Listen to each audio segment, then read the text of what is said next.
probably. Okay. Next would be general fund roll. Okay, all right. And Casey, resignations? Yes, we have 7 resignations. And first, Matt Cleveland is resigning his JV basketball coaching position. He coached for 4 years. Brandon Denny wishes to resign his middle school wrestling coaching position. He coached for 3 years. Ryan Grooms wishes to resign freshman boys basketball. He's applying for the JV position vacated by Matt Cleveland. And then approval of that resignation would be contingent upon his approval of the JV boys basketball position.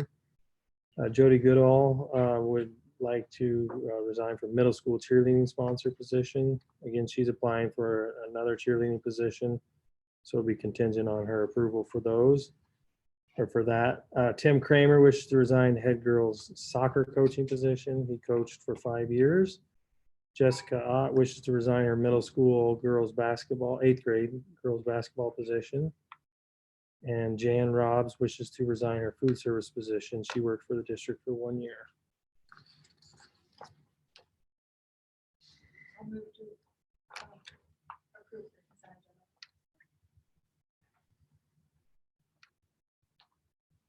agenda. Second. Dwayne? Yes. Karen? Yes. Annika? Cindy? Yes. Jennifer? Yes.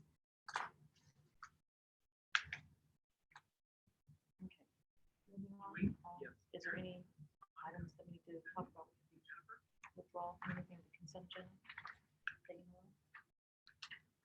Let's see.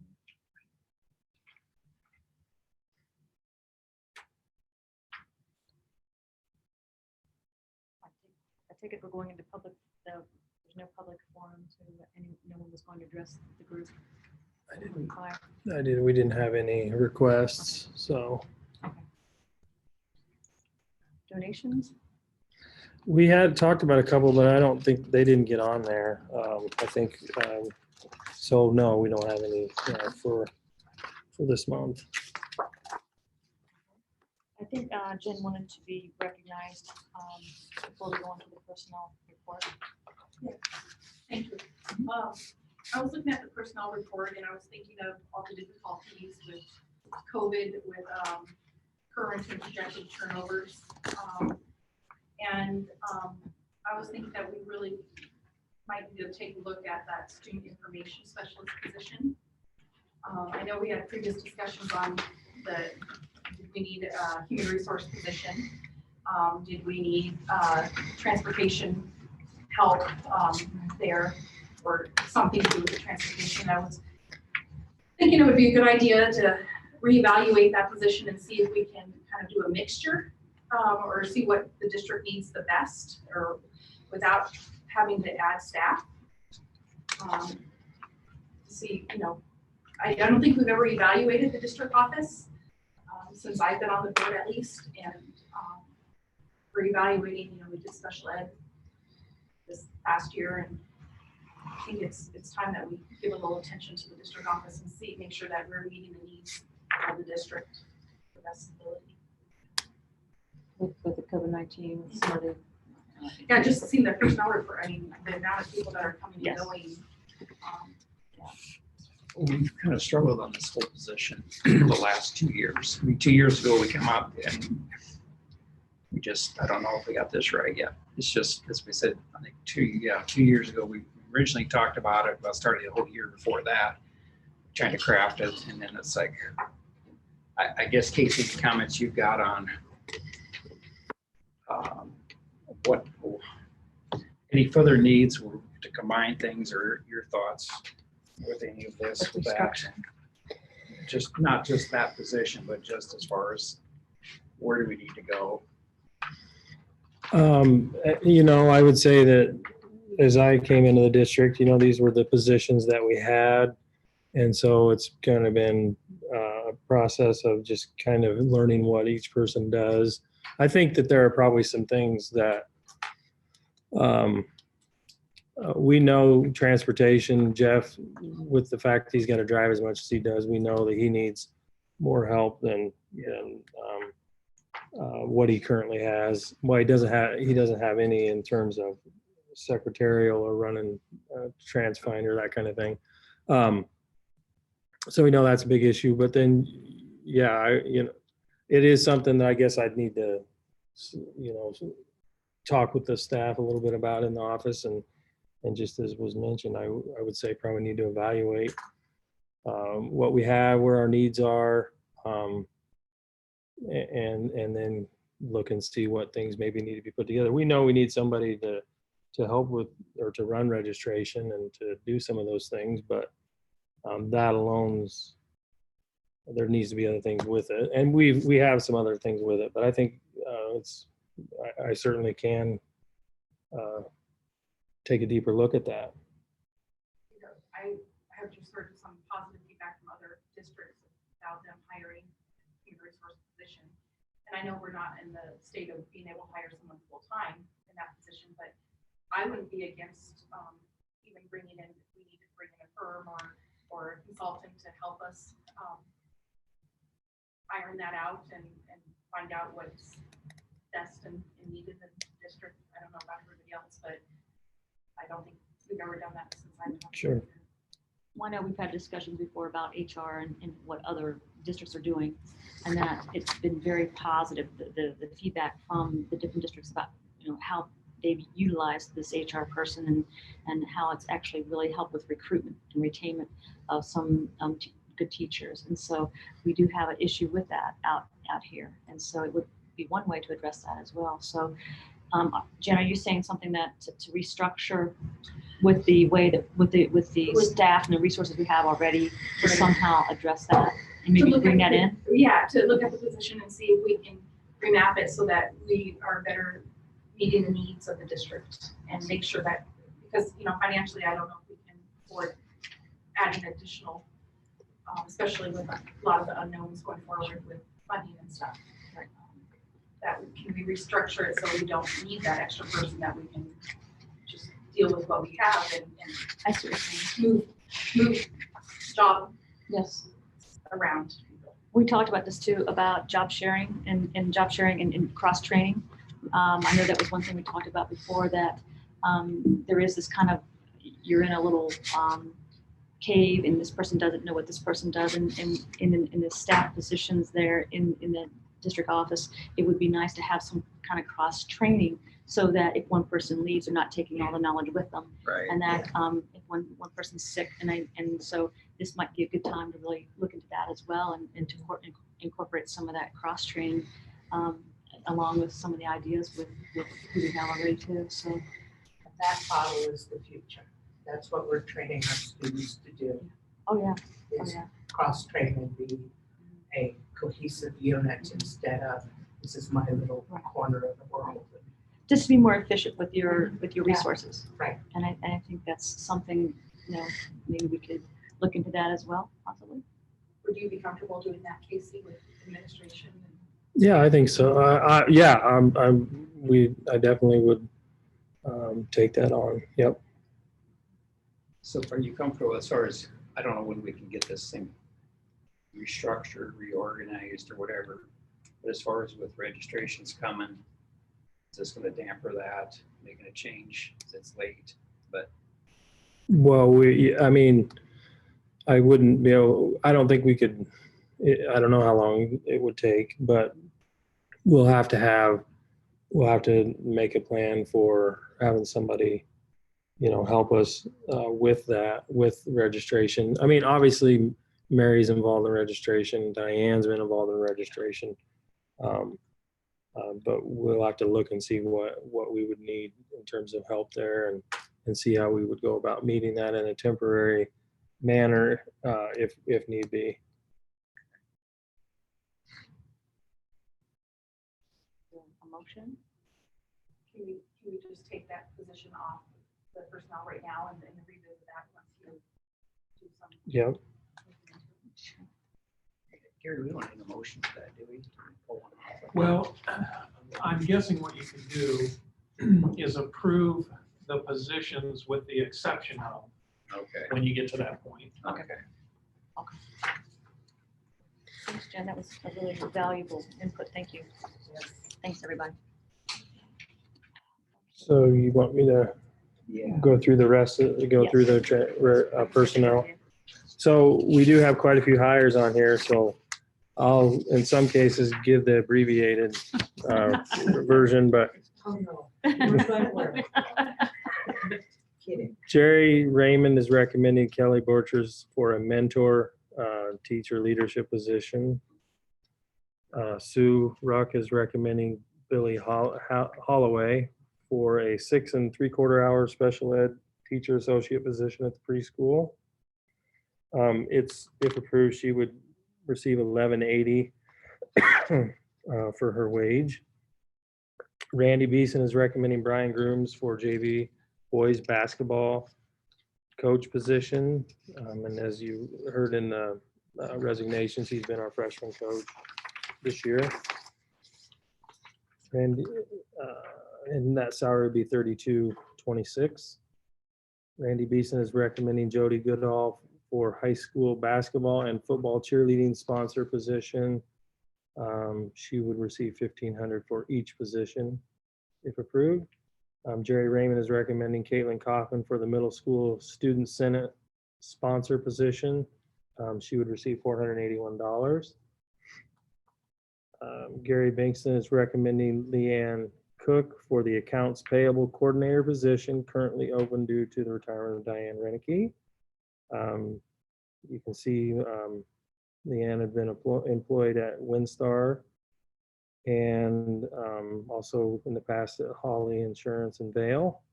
And she would be, it's an 8-hour position, 260-day contract at $17.50 an hour. She would start on July 6th. Tammy McKenzie is recommending Bill Polking and Kim Klein for mentor positions through TLC, mentor teachers. Randy Beeson is recommending Molly Lang for head volleyball coach. You can see her background there in the handout. She has quite a bit of experience coaching volleyball at different levels. She would be on step 10 of the salary schedule and would receive $5,374. Sue Ruck is recommending Jessica Montalbano for a 6 3/4 hour special ed teacher associate position. She would receive $11.75 an hour. Jeff Dvorak is recommending Jared Olberding for Adams Elementary head custodian position. This would be an hourly position and the starting pay would be $17 an hour. He would receive full family insurance and the $500 deductible, and start date would be June 29th. Jeff Dvorak is recommending Mark Skillen as the head high school custodian. This would be a $17 an hour position. And he has been a custodian since 2010 and has the ability and has shown the desire to take on the head custodian position. He also would receive family insurance. Tammy McKenzie's would like to recommend Teresa Tigas for summer school teacher at Roar High School from June 22nd to July 7th. She will work 3 hours a day and be paid $25 an hour. Sue Ruck is recommending Taylor Woosley for 6 3/4 hour special ed preschool teacher associate position. If approved, she would receive $11.80 an hour. Jerry Raymond is recommending the following teachers as instructors for summer skills program: Ann Newman, Shelley Helmick, Renee Fredrickson. Jerry Raymond is recommending Kim Renning as a summer school success program teacher at the middle school. And Sue Ruck is recommending the following teachers for summer school teaching positions: Jenny Grossman, Samantha Clayson, Becky Roberts, Ashley Pogge, Carrie Hampton, Heather Cornelius, Kara Roetter, Lauren Opperman, Shelley Snyder, and Hannah Foos. And then we have one modification, and that is Sue Ruck is recommending Jenny Detterman's letter of assignment be increased by 25 cents an hour. She previously worked at Fairview as a special education teacher associate, and she's recommending her for the teacher library associate position at Adams. Thus, her hours will increase to 7 hours a day. Her rate of pay will be adjusted to $11.94 because she'll no longer be a special education teacher associate. With the custodians, have we always been full family and that or just? Well, both those are head positions. I think we have for the head custodian. Those are the head custodian Right. positions. So all the head custodians get that then? Yeah, and there's only 3 head custodians. So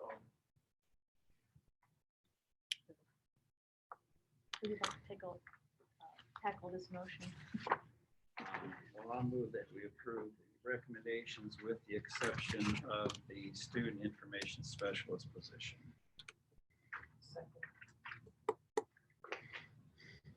Karen, Yes. Annika, Yes. Cindy, Yes. Jennifer, Yes. Dwayne. Yes.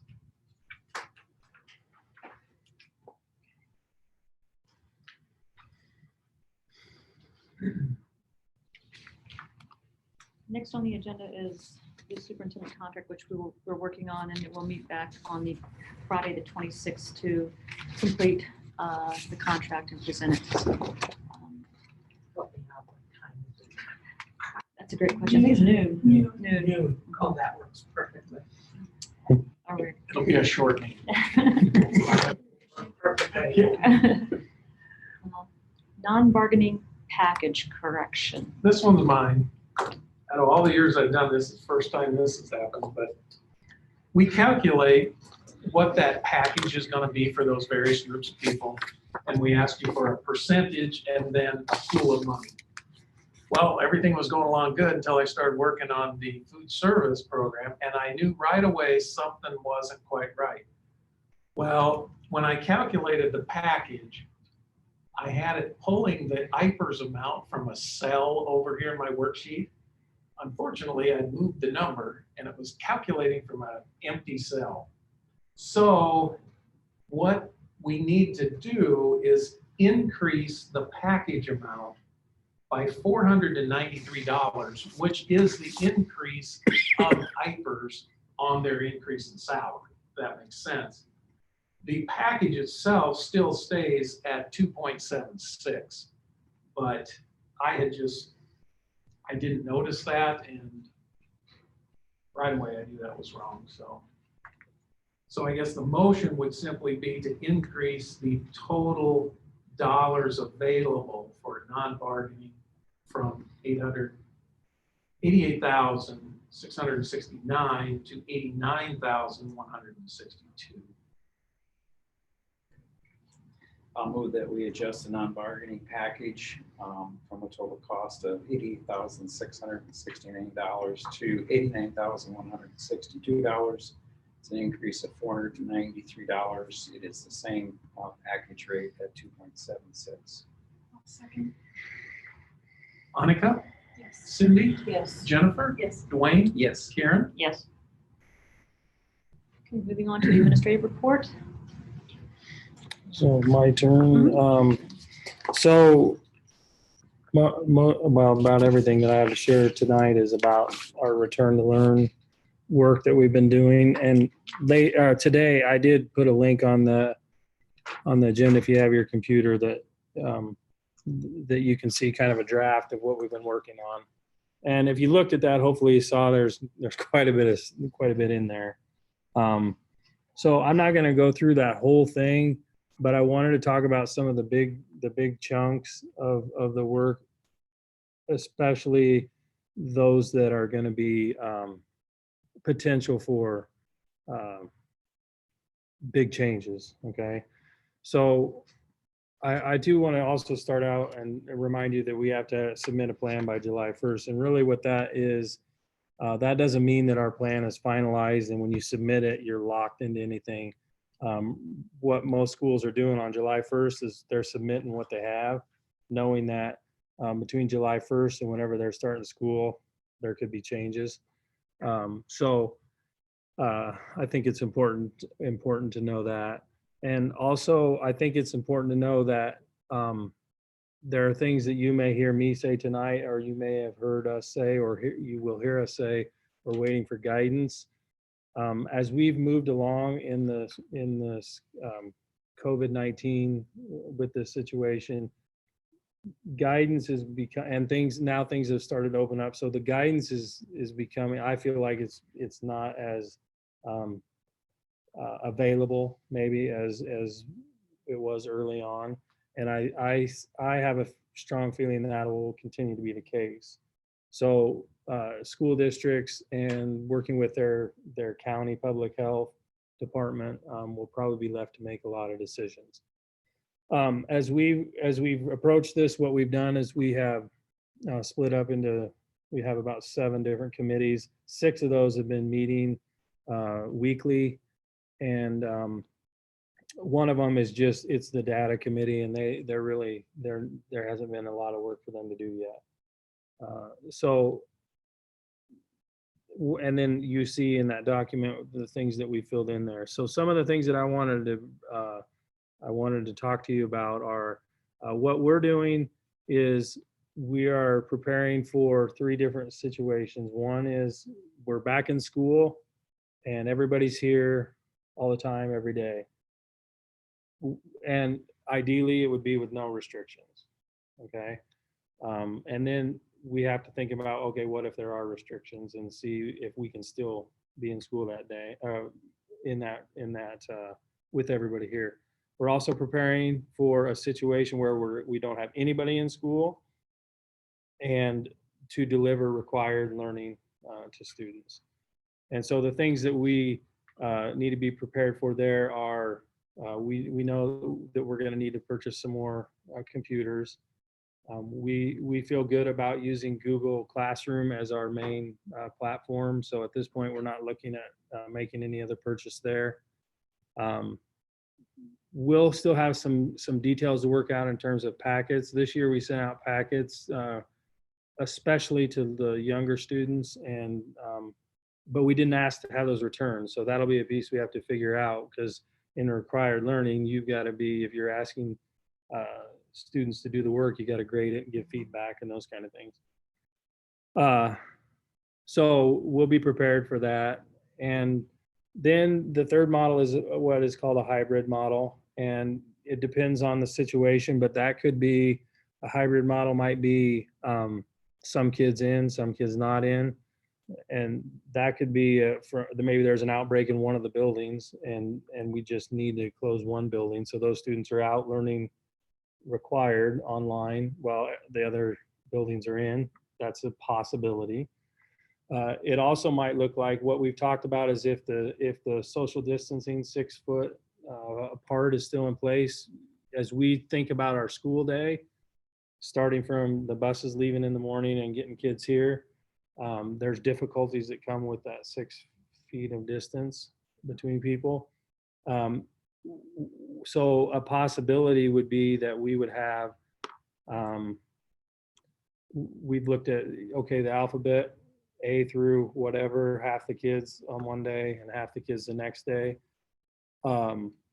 We would, in that situation, we would also have to go through and look at the families, because we want to have a family of kids being in school and not in school on the same day. So we would do that. That isn't an ideal situation, and it isn't the one that we desire. It's just going to depend on what are the circumstances when we get to August. So those are the 3 models that we're planning for. A question for you on that. Yeah, let's just say we get back to full capacity. How quickly can you shift into a hybrid model? Where you have a COVID, something breaks out with some staff or some students, or you got staff and students come down and test positive. How quickly can we adjust? Or is it a deal you have to lock it all down for a day or two to figure out, to reorganize? I mean, I would assume that's been talked about. Well, I think what the approach that I feel like the mindset that we have is that we have to be able to do that quickly. Yes. So that it wouldn't be a deal where okay, for this week, we're just kind of sitting idle, but next week we'll be, we'll need to be able to switch to that pretty quickly. So when you think about that, that's where, like I talked about Google Classroom, that'll have to be approached a little bit differently. Right now, I think a lot of teachers use it, but it's not something that every teacher uses. But if we're here on Tuesday and that day things happen and we can't be there on Wednesday, we need to be able to move to the online model quickly.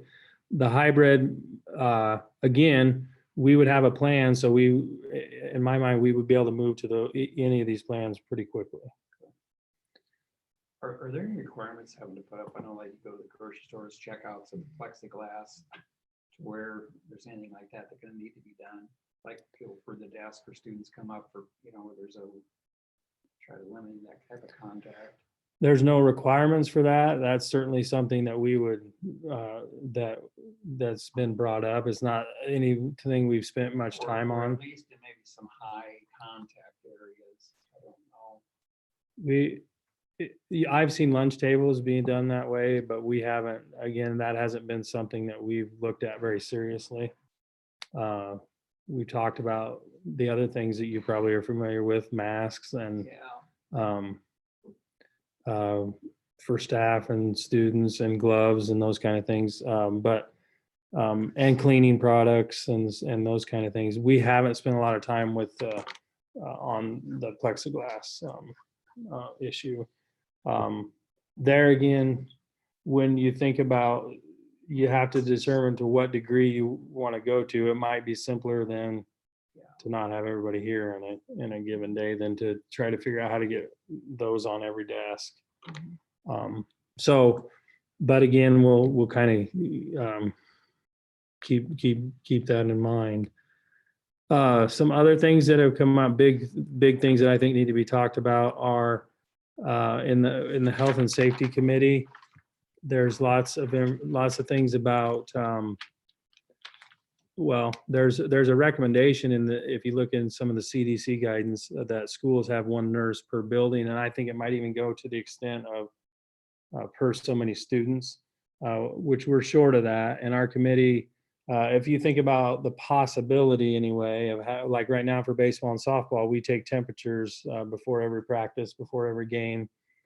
When you think about the possibility of having to do that with students, that committee feels like we need to look at increasing our staff in that area. Right now we have 2.5 nurses in the district. It doesn't mean that it would have to necessarily be a nurse, but more staffing there. The other big thing, they talk about having a place where you can isolate people. Should maybe in school all of a sudden a student's exhibiting symptoms, and so we're trying to identify the best places for that, and we've got some obstacles there too. Like in this building, for example, the office is where the elementary office is where the nurses station is. There's no running water or a bathroom in that office. So, we're looking at that. We may not be able to get perfect on those areas. Each building has a challenge when we talk about that, but it is something we're trying to see how we can maybe accomplish something more than what exists right now. So that idea of needing more nurses is something that we're talking about, and we could be coming to you with asking you for permission to look at that. Okay. Can we look at, before we went to, we used to have a health clerk or a nurse in every building, right, Gary? And then when we, Yes. the health Yes, we assistant, did. and then when we had to cut that $500,000, that Yeah. was when those positions got cut. Can we look at doing something like a CNA or an LPN that's a little less expensive, but also can take a temperature and has medical training? Yeah, I mean, that's why I wanted to make you aware of it, but yes, we can come back to you with, more specifics about what that might look like. That position is still in the CESA contract. Okay. And each year we increase the salary like we do with the TAs and so forth. So, yeah, that position is there. It just hasn't been filled for 4 or 5 years, so. Karen, do you think there's any way that like we could coordinate with DMAC nursing program? That's a really great question. I know that in their training, that comes early in their training, and we do also have a CNA program. So it might be something that we could actually have that part of their actual coursework or volunteer work. They need That certain they need hours. certain hours. I can check into that, yeah. Because we have both programs. We have the nursing and the CNA. Just maybe as an option. Yeah. It's a great idea. That was my first thought, was the CNA, and I thought, there are a lot of CNAs, and this might actually be just up their alley to actually either they could volunteer possibly, or they could Just actually get some experience. get experience. Exactly. Yeah, I'll look into that. We're working on getting, ordering some supplies and equipment to be able to help with cleaning. The Health and Safety Committee has been looking at that as well.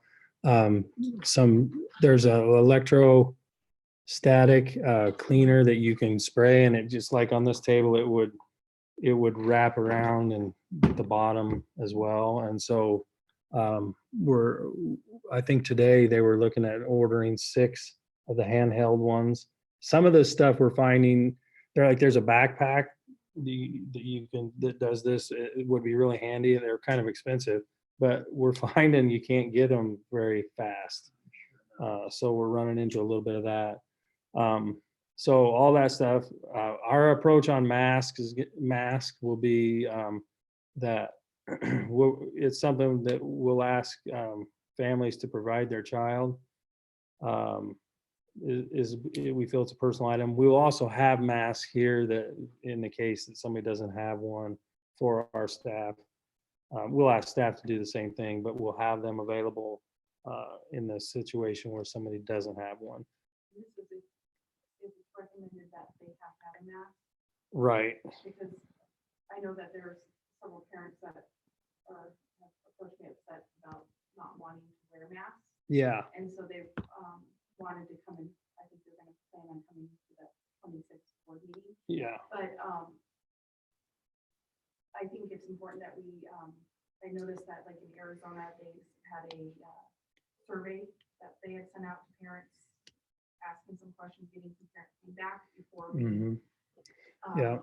implement some of the. And the survey, we'll have a survey that goes out. We want to have our plan available for people to see. So when we ask survey questions, that they know kind of what our plan is. Right now, we've not had any discussions about requiring anybody to wear masks. So if anybody's talking about that, it didn't come from the people that are meeting about this. So I would say, if everything stands the way it is right now, mask will be recommended, would be the strongest language that we would use or encourage. It wouldn't be, we've not had any conversation about requiring them at this point. And if we get a recommendation to do that, then we would consider that. And another thing too, a lot of this stuff comes as recommendations. So some folks might say, well, that means you don't have to do it. That's true. I'll just say in terms of where I stand, I think we gotta work with somebody that works in this, has a level of expertise with some of this. We don't necessarily. So we'll definitely always consider strongly the recommendations that are given. Transportation is another big one. Right now for summer sports, we're sending a bus for softball, a bus for baseball. We're also asking parents to drive their students that can. And we've had great response there, and we're thankful to the parents that are willing to do that. So the reason for that is because CDC guidelines are space them 6 feet apart, so it'll be about every other seat. So on a 77 passenger bus, that's around 13 kids on a bus. If you can't do that, the next step would be to have kids wear a mask, one per seat. If they're siblings, they could sit together, but otherwise one per seat, and you could get 26. So as we think about school starting, that creates big problems for every school. And what we're doing right now, what I've asked Jeff to do, Jeff Cullen, is to identify the homes, the families that we know of that live outside or outside this in our school district, but away from town, most of them, according to legal requirements. So if you're a elementary student and you have to live, if you live more than 2 miles from the attendance center, we have to pick you up or pay you to bring your kids to school. We provide transportation, so we don't do reimbursement. If you're a secondary student, it's 3 miles. Okay, so from the middle school and from the high school, if you draw a 3-mile circle, you would see where those families are that we have to pick up. So right now what he's doing is working on a plan to be able to meet our legal requirements, which would be to pick up those kids, and then we'll kind of work backwards from there. If we can accomplish that, and there's a way to still pick up some, it's going to be mostly in-town students, then we'll go that way. In-town busing will, I don't see a scenario where it doesn't look different than what we're used to. And what we're used to is buses stopping almost at front doors in town. So that might look like pickup points. Or, we're still working on that. But transportation is, I know schools all over the state are wrestling with this one big time. And I don't think that we'll be able to sit and wait for guidance to say, this is what you need to do.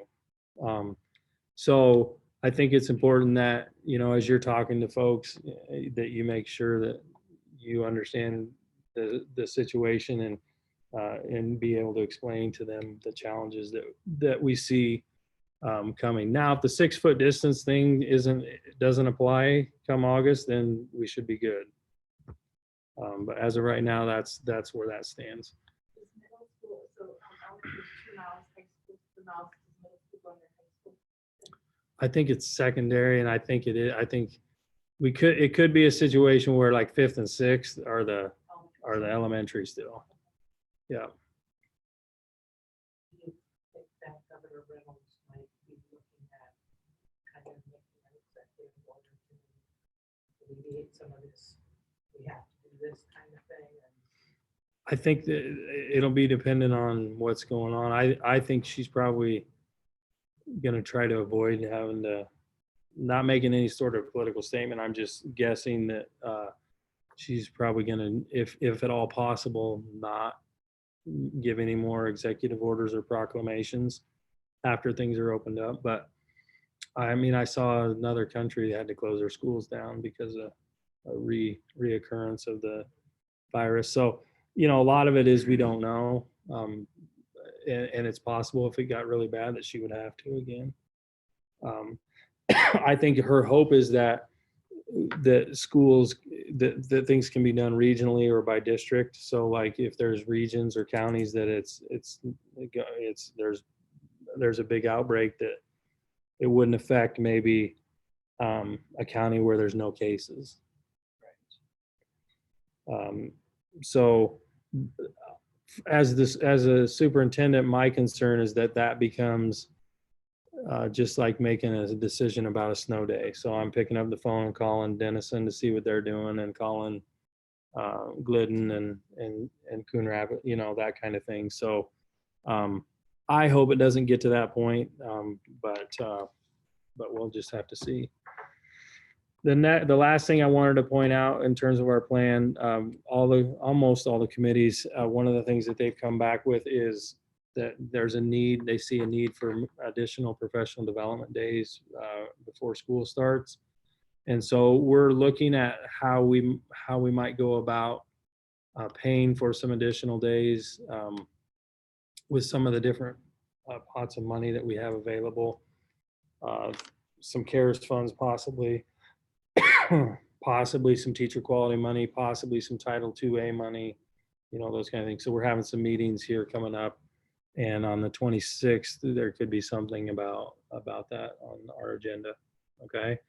So that PD would look like, I'm not exactly sure, but some of the things we've talked about that we need PD for would be some technology things. So if we've got to do, Google Meet would be the tool we would use most for like virtual sessions. So, some more skill building and professional development around the best uses of that. And some other things too. There are some other tools as well. And probably and some Google Meet things. On the lines of professional development, there is the AEA is developing a, I don't remember the title of it, kind of a mitigation class. So as a school employee, what are the kind of the safety and mitigation things that I need to know about coming into the school year? And so an online class there, I think that we're going to ask our staff to do as well. But we do think we may need some additional days. At this point, again, we're staying pretty firm at this point with school starting on August 25th with students. And you saw the hires for summer school. We got some summer school things going on, starting later in June and in July and August. So, but in that plan, there's a lot more in there than that. You can learn more about what we're thinking in terms of assessing kids when they come back to kind of see where they're at. Some of the work we did early on when schools first closed, our teachers were meeting regularly through Google Meet, and they were already working on, these are the things that we're missing at that time and preparing to come back. We were hoping in April or May, and how they would go about getting to those things that the kids missed. So a lot of good work was done early that we're going to be able to use when we come back to school in August. And you can see what we're thinking about for grading. We would grade things, kids would get grades, kids would get credits. So all that's covered in the plan there. I just want to jump back real quickly. Any thought about split shifts with the buses? Say that you would do the elementary school, they would pick them up at say 7 or 7:30 early, take the elementary kids, and then they would go back and do another round of buses and pick up the say high school kids. They would start at 9 or 10, and that way you could actually have more buses to pick up the kids on a split shift. Things. So one group would end at say 3, one group would end at 3:30, one group would end at 4 or whatever. And so that I know we did that when I was in high school. We had so many students that we actually would start a group at say, I think it was 8, and another group didn't start till 10. And so depending what shift you were on, and it just because there was a lot of students and they couldn't get everybody there and actually address teaching at that time. So it kind of reminds me of that with just having difficulty getting everybody on a bus body wise. It's just something that came to my mind, a split shift with the buses.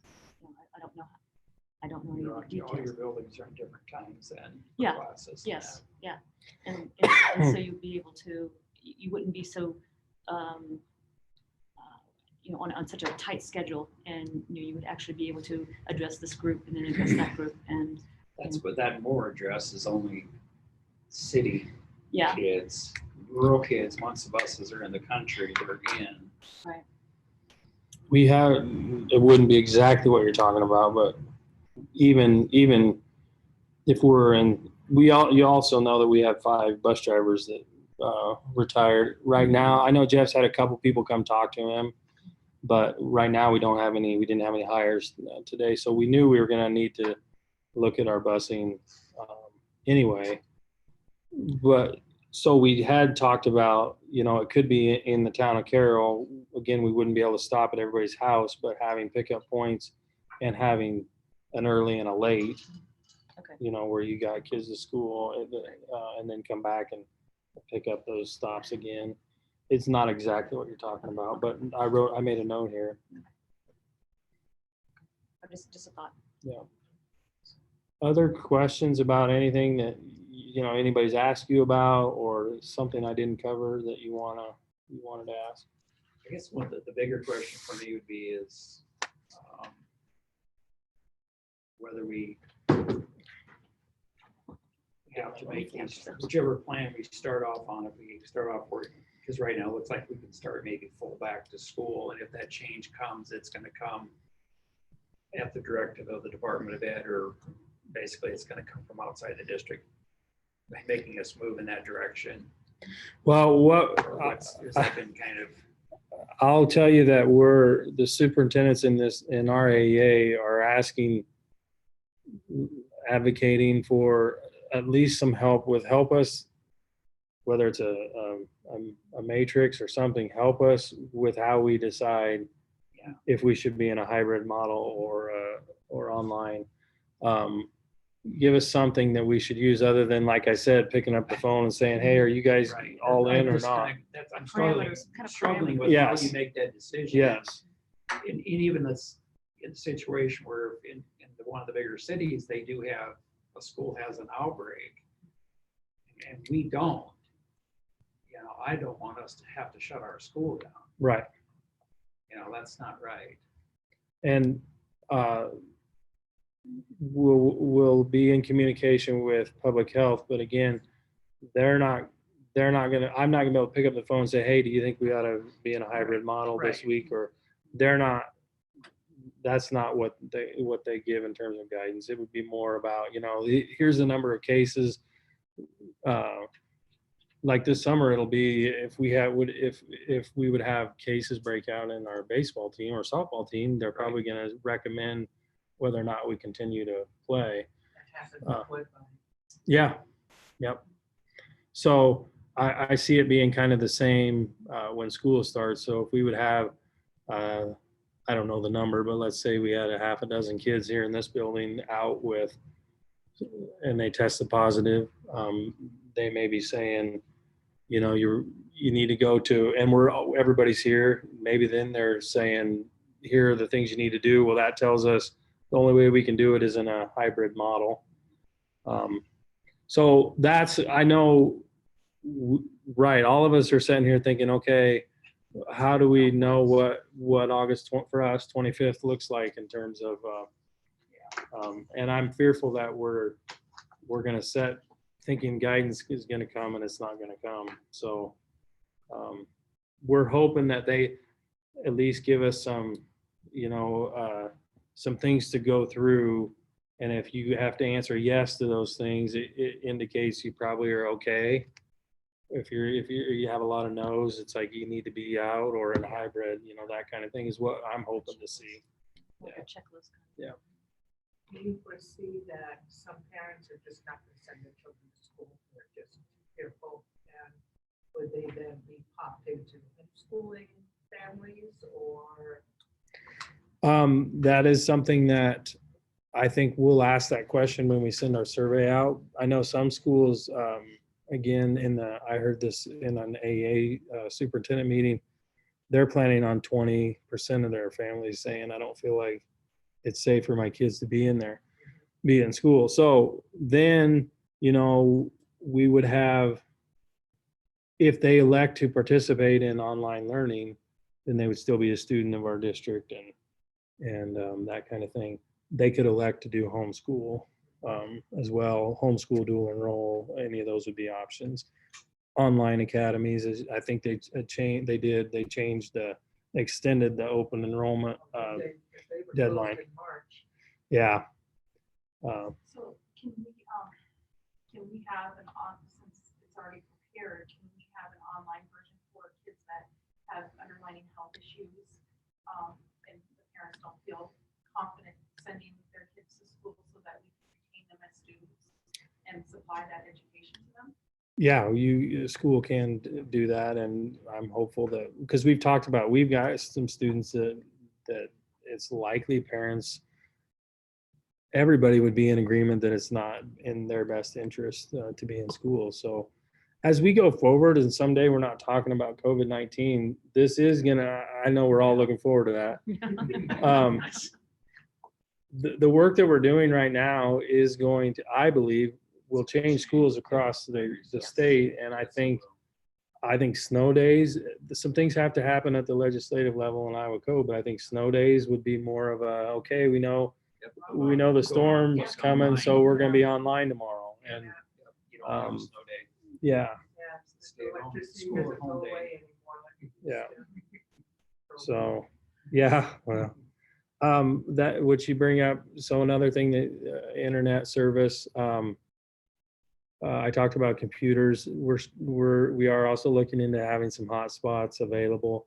I don't see that being, the issue with hotspots is that, so like if we said we want 100 hotspots, we've got to pay for each of those by the month. So it adds up pretty quick. So what I see us doing is getting some hotspots and making them available to check out for staff and some students, but I don't see it being like a whole bunch of them. It would probably be a limited number. The internet issue isn't a school issue. It's a state issue. It's a infrastructure issue in our state. You've all seen we don't rank very highly in terms of broadband access, and it's going to take some time to get it better. So I know the survey that we sent out, the department asked schools to send out, that's what they're trying to do, is gauge, how much of the federal money that they're getting do they need to put into improving internet access. Do we have a grasp on the number of students or percentage that do not have reliable access to internet? Well, we did a survey when this year after we were out of school, and I don't remember the percentage. It was a high percentage that reported that they had internet access. But then if you start digging just a little bit deeper, you see that internet access is one of these is a hot spot. It might be their satellite dish that they get TV from, that when it's raining or really cloudy, it's not very good. And then we have that. Yeah. So if just alone kids with families with internet access, it's a high percentage. But I mean, like in the 80s, I think 80s to 90. But when you dig a little bit deeper, it's not. And think about having to be online to take a test or those kind of things. And online learning will probably look more like, for us, like here in Google Classroom, you go and get your assignments, and then teachers having times in the day where they're holding live lessons, I guess I would call them. That's what we call them at CAM, where they're in math, they're modeling problems, or they're answering questions, or those kind of things. Not necessarily at 10 o'clock, you have chemistry, and from 10 to 10:45. I think that's synchronous, right? And asynchronous, do you remember? Yeah, asynchronous is just like, here's work, and anytime. Because you got to remember, in that setting, mom and dad are maybe at work, and so the younger the kid, they wouldn't necessarily have somebody there to make that happen. I keep both ways, and now with this semester we're much more synchronous, and they actually use what's called Collaborate, so that they can see me, I can see them, and you can actually pull up videos and things from the internet and present to them, and they can bring up their own documents and share with the classroom. So besides just seeing their silhouettes most of the time as they turn off their cameras, you can tell if they're there, and I found really unique ways to catch them if they're off. And so having a synchronous class, I've noticed I have more attendance. Yeah. And I have more participation. And I think that this is how they're used to learning now. They're used to learning online and having that freedom to study later on, but then get on, have a set class, be able to ask questions, be able to be taught right there. I would think the harder, maybe Sue would know, but that harder engagement, I think would get those really lower grades. Sure. I I agree. mean, as you get into high school, even in junior high, 6th grade, 7th, they're pretty tech savvy, but you get down into a kindergarten, first, second grader. You'd be man, surprised. There's a cartoon on TV. How are they gonna jump on a device and get hooked into a lesson? They're actually pretty good at technology. Yes, at that they are. age. It's just that it's really, like we call them when I worked for the K-12 was, you call them learning coaches. They need the learning coach Yes. there with them. Yeah. Where in high school, they don't need that. Yeah. Is it even possible to have the Fairview and Adams where kids are brought in, bussed in for this, and the other buildings are doing online that day? Is that part of, I guess that's maybe part of the hybrid look of that, not just part of a class or half of one grade in, but literally where 80% of the, K through 4 are in the buildings because they need that hands-on. Yeah. I don't know. Yeah, it's possible to do it that way. And like I said, it could be the situation. I could see a scenario where we do have kind of an outbreak with one of the buildings, and I mean, obviously with siblings and things like that, it could impact the other buildings. But I think in some of the CDC guidance, there also is some comments about what you're talking about with younger kids. If you have to prioritize, it might be your K4 age kids, K6, depending on your setup of having them in school. That does remind me too, so if we have to be off-site, our plan, you'll see some things in there about identifying what it is like TAs would be doing at this time. That's another thing we're looking, not all of our TAs have a computer, so we're factoring that in too as we look at more computers. Because like the staff will be working to some, it won't look like it does when we're in school every day, but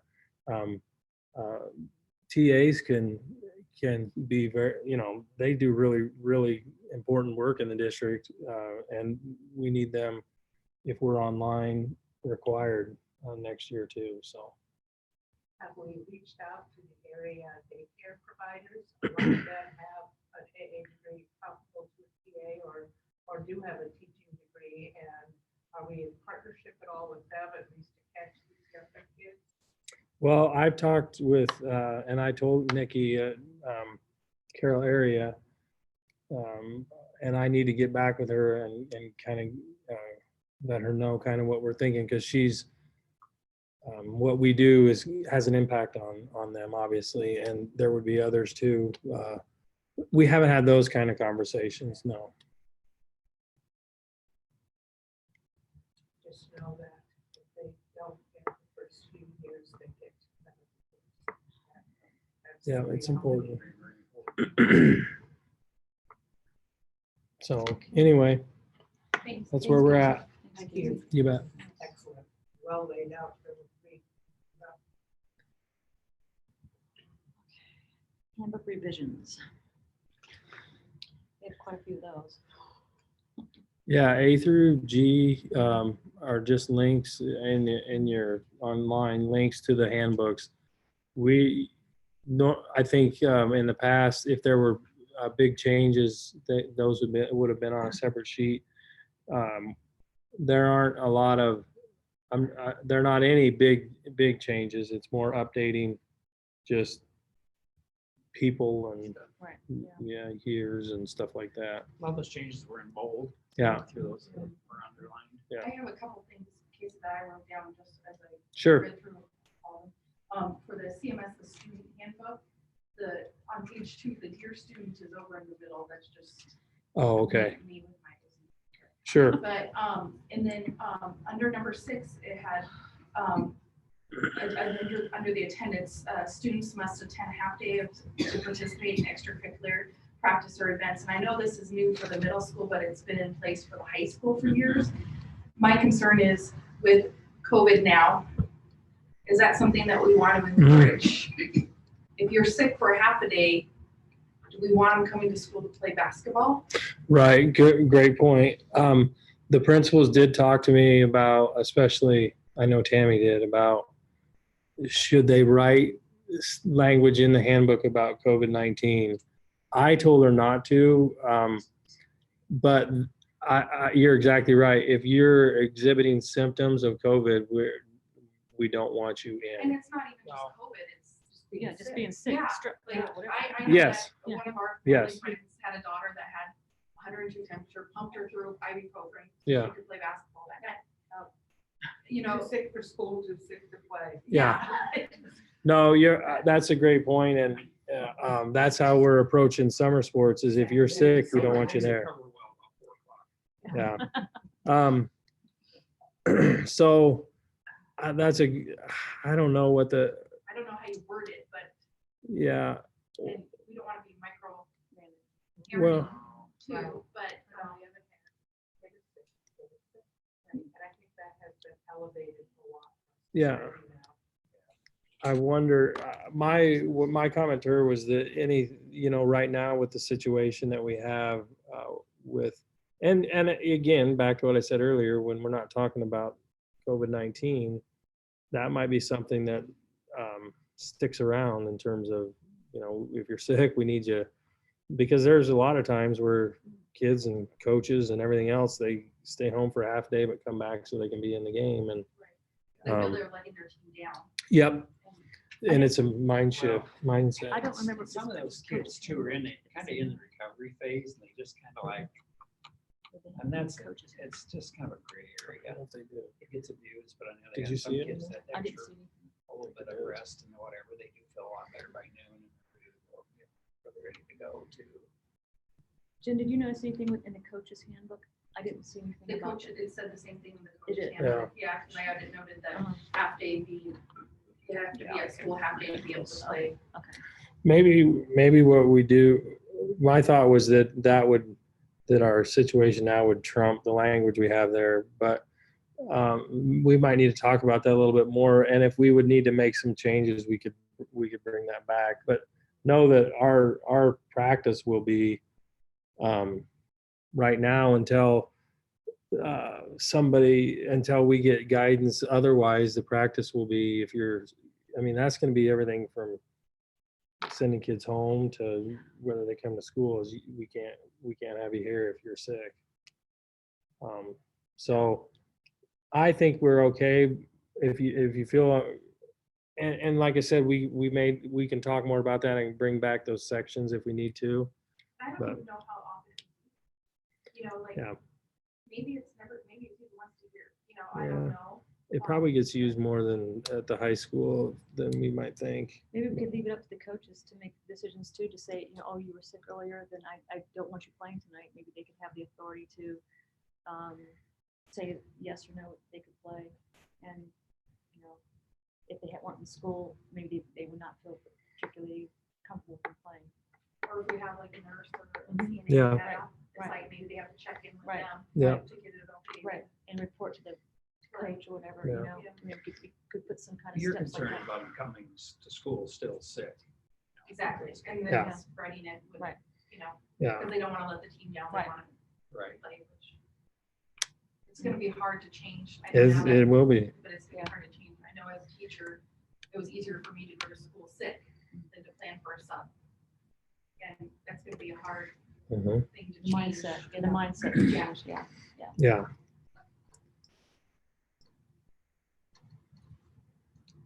The other thing was the breakfast program, and I think I might just be reading it wrong in the CMS. It says, it does not allow to bring outside beverages for lunch. Or Are you talking I about hope top- we're not telling them what they can't. My concern is, I understand if it's soda that they're bringing.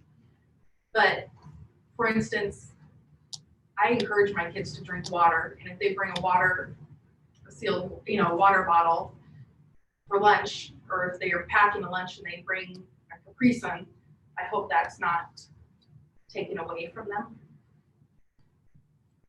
Doesn't have to be clear in the high school, it has to be clear, from what I understand. I know that Ryan brings a water bottle that's clear. Right. And she can't have soda in it, but Right. she'll have water, mostly Right. water. Yeah, Isn't that what we're going to address here is the soda, not bringing soda into drinks. Is that the- Yeah, I need to ask, yeah, Jerry, what the intent there is. I guess there's a good one, but But we'll sell it in our machine. That was probably designed to address pop, I would imagine. Yeah. Or bringing to McDonald's. for Right, lunch. right, right. That would be my thing. okay. Then another thing I had, and this just popped in my head as I was reading it, the supply lists that we get yearly always include like hand sanitizers and wipes and stuff like that. My Mhm. concern is those things are so hard to find now Yeah. and expensive that, you know, I would hope that we address that before we have Mhm. parents buy Yep. large quantities of that. Yeah. Yeah, absolutely. And if we can, that's another thing, if we're able to get it cheaper and stuff like that, then. And lunch prices did not go up, correct? Correct. Right. And then in the high school one, there was food or drink items from outside will not be allowed at CHS. Yeah. To me, that means that they can't bring a full lunch, right, outside. Tammy's on there. I can see if she wants to.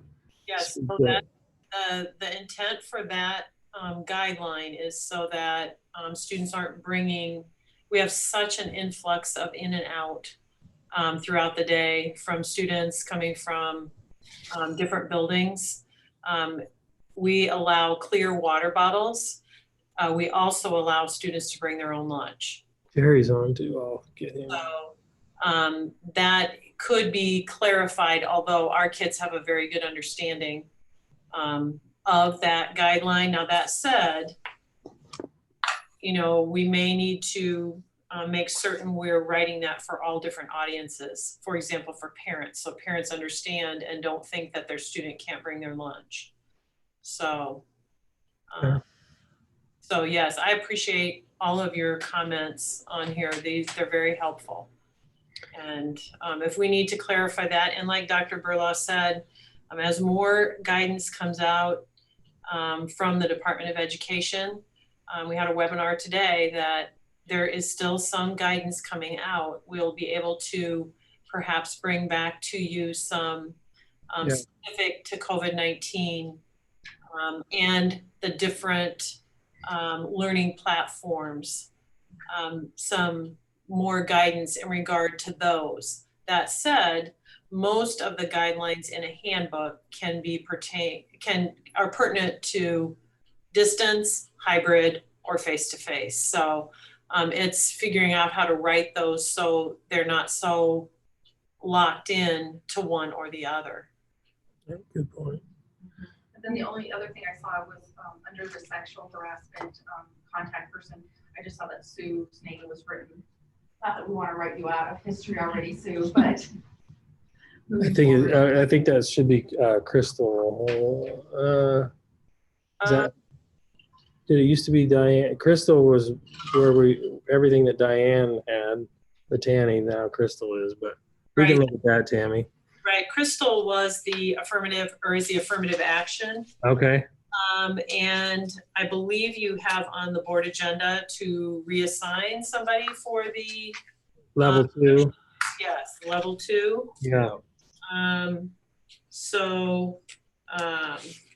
Yes, Crystal is the affirmative action and the Title 6, Title 7, 504, all of that.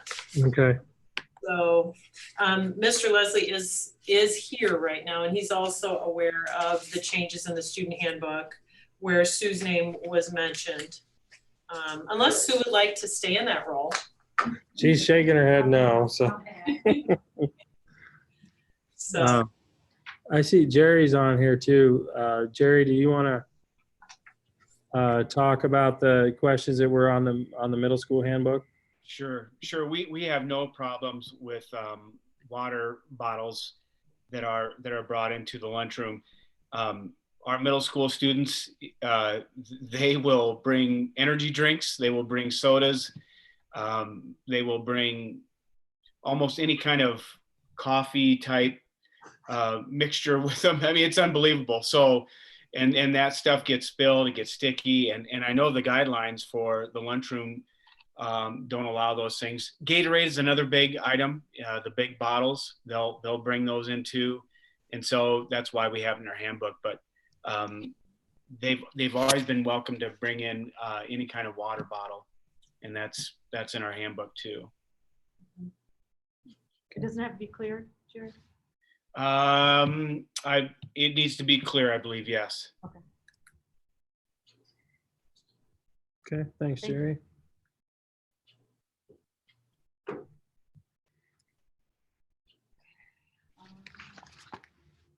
Preschool handbook? The only thing in the preschool handbook was it was on the, it used to be that we didn't, we could, well, we shouldn't have, but we turned down students that weren't potty trained. And now that's part of the learning, it's on, and I don't have the page number, bathroom and diaper changing procedures, so that it's like teaching them how to sit and listen, how the pre-reading skills, how it's just part of that developmental piece. So it was one thing we addressed with the QPPS that this winter, and just putting it in there, just saying that's just part of the development. Is what we want to make sure. Potty training and diapering might be part of that too. So anyway. We need a motion to approve the handbook revisions as written. I move to approve the handbook revisions. Second. Cindy, Yes. Jennifer, Yes. Dwayne, Yes. Aaron, Yes. Annika. Yes. And another handbook? This is our handbook. It's a work in progress. It's always live, kind of a document. You know, once we'll learn as we proceed with this endeavor. We've decided to call it Tiger Zone, Carroll Tiger Zone, before next school program. So there's a lot of things in here. I've highlighted some things in there. Not everything I'll address here, but figuring out the charges that we would make, the fees that we would charge, probably, you know, Casey and I sat down and tried to figure it out. We wanted to be fair, but we also needed to make sure we get compensated for something. Is it gonna, you know, we don't know what, we're not gonna make a lot of money on this. I mean, the goal isn't but to provide a service. So you can kind of look there, you know, on that Tiger Zone program option. So we'll offer before school, we'll offer after school, we'll combine those if a person comes in during those time frames or a student comes in. We've talked about the half day. There's those 2 half days that were added to the calendar, what the charge would be for that, and the full days for the PDs, PD days. We would have that defined. One thing that Jen brought up to me was it's in orange under the half day, full day, and if parents are required to pay full day fees on professional development days. And we would have extra people working. So if somebody comes at noon and says, well, I only want to pay half, you know, I'm got off work early, you know, we still have to be able to pay our bills, you know, try to pay our bills on those days. So that was really that. You know, just a lot of things like that annual fee, you know, $40 per family. Trisha Christensen really provides a lot of guidance. She works with a lot of the programs around the area as part of the state, so she gave us some guidance on that. Late fees and, you know, charging, so this is going to be a billing issue for the district that we haven't had in the past. We did, you know, just charging, you know, if you have a return check, $30. I mean, you know, those things we aren't, you know, at my level, I'm not accustomed to that. You know, I'm sure this happens at food service or whatever, but we don't have it. And basically the handbook is the same as the DHS. We're working, that part of our program is under Department of Human Services. It's not under the Department of Education. So their requirements are a little different, but most of the attendance, the behavior, the health guidelines, all of those come from Department of Human Services. And in addition, there's the one area that you go back to nutrition. We're not going to have them bring any food in, like for a snack or for lunch. If we're providing lunch on those full days, we want them no outside food. VHS is pretty much just to put on that, not bringing in food on that, so. Other than that, the program's rocking and rolling. You know, Julie Chumley's been up there working. The one with weather related, and I can run this by you, if school is canceled, Tiger Zone will not be open. If school is on a 2-hour early dismiss or early delay, we'll open hours 2 hours later. So if it's normal opening is at 6:30, we would open at 8:30. We seldom have a 1 hour late start, but I did put that in there. If school is dismissed 2 hours early, the Tiger Zone would close 2 hours early. So for example, if we close at 6, we would close at 4. So that would give parents time to get around. They can come earlier than that. But just giving, I think that was a concern that Nikki at Carroll area said to me, that they don't want you've got to be here, you've got this much time to get your child picked up, at least giving, and Julie knows that, and she was agreeable to the 2 hours. So if we get out at 1:05 at Fairview, they'd still be able to pick up at 3:05. You know, so that gives parents some time to tie up loose ends at work and get everything organized. So what's the capacity for number of students? We can do 25 with our, a good question, because 25 we can do students. 25 students in our current room, according to square footage. So tomorrow will be, once the handbook is determined, we've sent them we can submit a payment of $75 for a 2-year license, I believe. And then we can get moving on this as we go. So, you know, it's starting to purchase. We've organized the room, she's cleaned it, and we've got it all cleaned. So she knows what she needs, and we're just getting some kind of fun stuff in there for kids after school, and Do you we'll have have, our license. what's the response, or you get calls? We have had calls, but now we can, once we get past this and get the license, and we know we can apply for the license, then we can put it out on Tiger Vision with Okay. an application. And most likely, we are getting calls. I've documented people calling and wanting to be part of it. We're gonna have it, we really want to know now. Are you gonna, let's say you had, a couple students involved in the Tiger Zone, and then, they move, parents move or whatever, so the slots open up, or is there gonna be a flexibility to backfill I would those? say if we had openings, we'll fill the Yeah, openings, okay, even if good. like November 1st, we have openings, I think you can bring them in, because we, like you said, Right, yeah, somebody might be moving out too, Right. so we have to keep it, we want to keep it at capacity, Yes. because we have that. And right now they'll have to work on hiring somebody for after the school program. We've got a TA that'll come in before school, 6:15, and then kind of do a flex schedule and leave. She's not aligned with special education, or she is, but we make that work.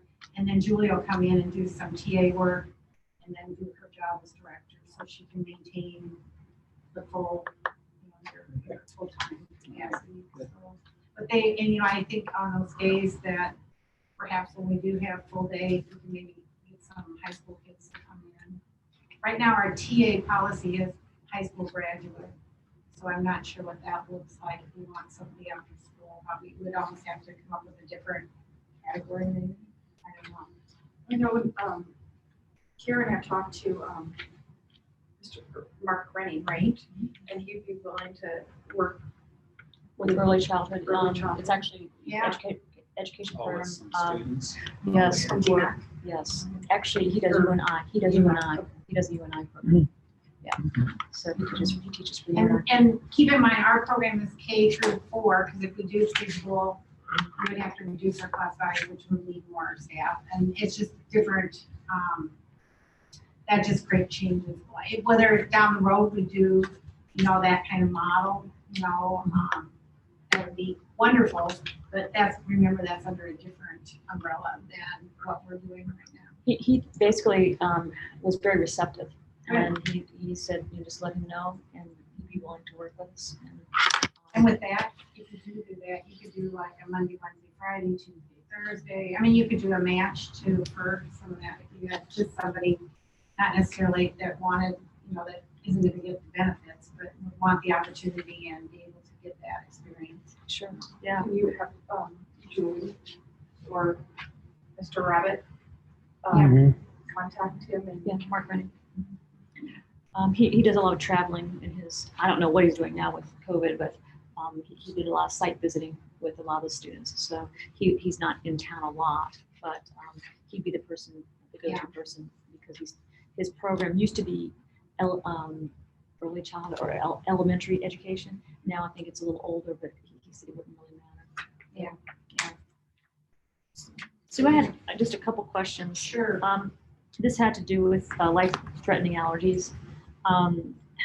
In the way it was worded, Okay. um, We probably took it from somewhere else. yeah, and during transportation, being informed about life-saving meds and things. Is there, I know in some schools, parents of children who have these life-threatening concerns will have EpiPens and things Yeah. sent to the school. Is that going to be an option? Yeah, Well, we have okay. all, Okay. and with the nurse, you know, in the building, I mean, Okay. sure, she'll be there till 4 for Okay. sure. Okay. I mean, but we have access to that. So, Okay. and the time they'd be on a bus would be about the only time they can go on a trip anywhere is on those full days. If they go to the library or something, you know, relatively close. But they take those with them. Okay, The nurse okay. would assure every Okay. meds and everything would have to go.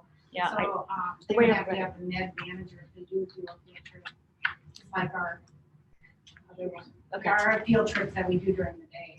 I just remember reading it and I was a little confused when they talked. There's a separate section for life-threatening. Let me look. I'll Yeah, look over it. yeah. Thank you. That helps. That helps a Yeah. lot. I didn't see anything written about any kind of administration of medications due to life-threatening injury. I just thought I would ask about that. Thank But you. we do, I mean, that's just part of our job. Perfect. Thank you.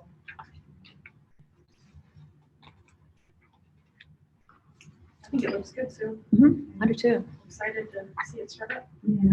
No, it's pretty much DHS, a lot of it was, and then we had to customize it for our own district. Any other questions? How many TAs or employees other than the director do you have in this? Right now, we just have the before school and the director, so they'll have to post for, you know, what they want a picture of that looks like. 'Cause we really don't need somebody till just before 3. Okay. But we can't use our own staff either because they're full-time, you know, we're not paying anybody time and a half. Gotcha. That's what we try to avoid. So we would have to post that for possibly a community member, you know, a high school student or college. I mean, if they want to do something part-time or whatever, get a couple hours in the day. And I'll talk to some of the advisors and let them know. And, and we'll probably post it online here pretty soon. thanks, Sue. Well, I move to approve the adoption of the before and after school program handbook. Second. Jennifer, Yes. Dwayne, Yes. Karen, Yes. Annika, Yes. Cindy. Yes. Okay, moving on to the coaches handbook. This is Yeah. a new. Well, it's listed as an adoption. We've had a coach's handbook for a lot of years, I understand, but it hasn't always, or maybe ever come with the other handbooks to the board. So I told Randy to get it to us and we send it with all the other handbooks. Since every other handbook is approved, it makes sense that this one would be. Any concerns? I move to approve the adoption of the coaches handbook. Second. Dwayne, Yes. Karen, Yes. Annika, Yes. Cindy, Yes. Jennifer. Yes. Appointment of the level 2 investigator for 2020-2021. Yep. So last year, the Carroll PD was our level 2 investigator. I think prior to that, we had maybe Kathy Collins did it.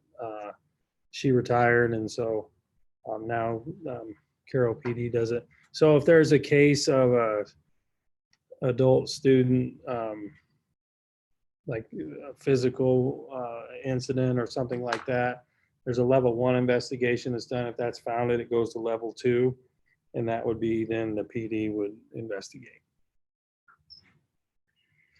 Do we need a motion to approve the appointment of this? Casey, or- Yeah. Okay.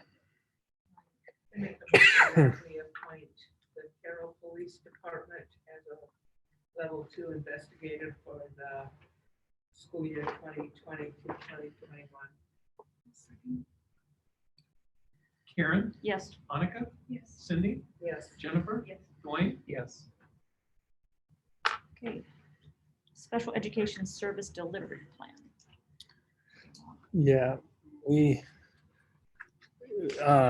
talked to you about, well, we got permission to do this. We kind of went through the same process that probably was done several years ago. And where you can see the committee members that were listed there, and we just kind of looked at our plan as a whole. And I would say that most of the time was spent, most of the changes came on the case load determination when you get down to that section, which is basically how we determine caseloads for teachers. And so we looked at several different plans from schools kind of similar to us, size-wise and stuff, and used some things from those and some from the way it was before, and came up with this. But Is this what Chris went over with us? Yep. A couple months ago? Yep. It's been more than that now. Yeah, it's been a while ago now. So we had, it's that's really where most of the change was. And so we had, like you saw the committee, we spent, I think we didn't have a ton of meetings. We met just once, and they kind of broke up in groups and looked at some other plans and looked at ours.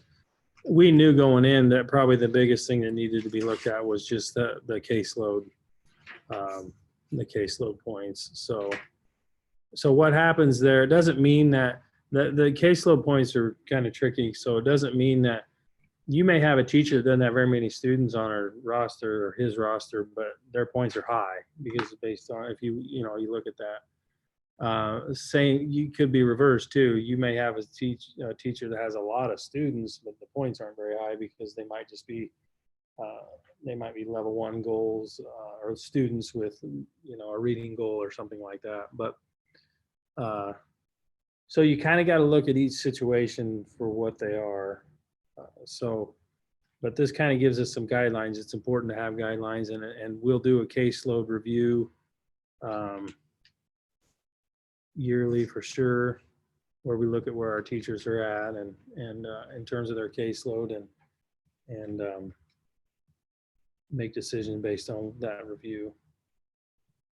But we posted it on our website and for comments, and didn't get any, of course, but we did that. We did it.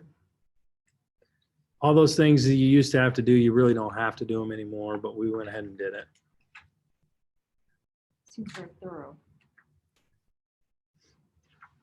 I think it's yeah, we're in good shape there, and it'll be useful for us going forward. Would you use this for hiring practices, some of this data, in case you need to hire another? It could lead to that, yeah. If you, absolutely. Okay. If we did an evaluation of our caseload and we're really high in one of the buildings that that's what we would use to determine if we need to add staff. Thank you. Good Is there question. any extra help available to a teacher who halfway through the year, say, finds themselves just drowning, but points say, you should be doing this? Sure. Oh yeah. We would, what that help would look like would just depend on the circumstances. It's not, and this is a real possibility. It could happen where you have, all of a sudden you have students you weren't expecting, and your caseloads go way high, and you're looking at hiring a teacher mid-year or whatever. I mean, that you can do those things. It's difficult, but and it could look like TAs. It could look like moving teachers around maybe or something. Yeah, but there would be something that we could do. Is there a motion to approve the adoption of the special education service delivery plan? I'll move to approve the education service delivery. Second. Monica, Yes. Cindy, Yes. Jennifer, Yes. Dwayne, Yes. Karen. Yes.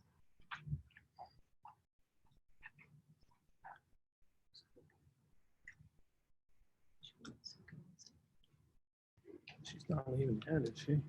No, she's just getting ready. All right, I'm not you. okay.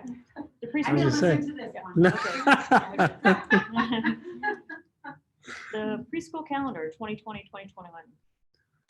Yeah, we had this on an agenda clear back in March, I think, but we were waiting to get back together. Anyway, so what we have here is you'll see for our 4-year-old preschool that they would start on August 31st. Those 5, so the 25th through, that's a Tuesday. So Tuesday through Friday, they would use to do home visits. And other things probably, and then the following days would be no student days, and you can see those are, I believe, the same number of days they had this year. Now, with the difference being that in October and March, there's an additional PD day for them because it's an 2-hour early dismissal for everybody else for PD. And on those days, preschool, because they're half days, they don't meet.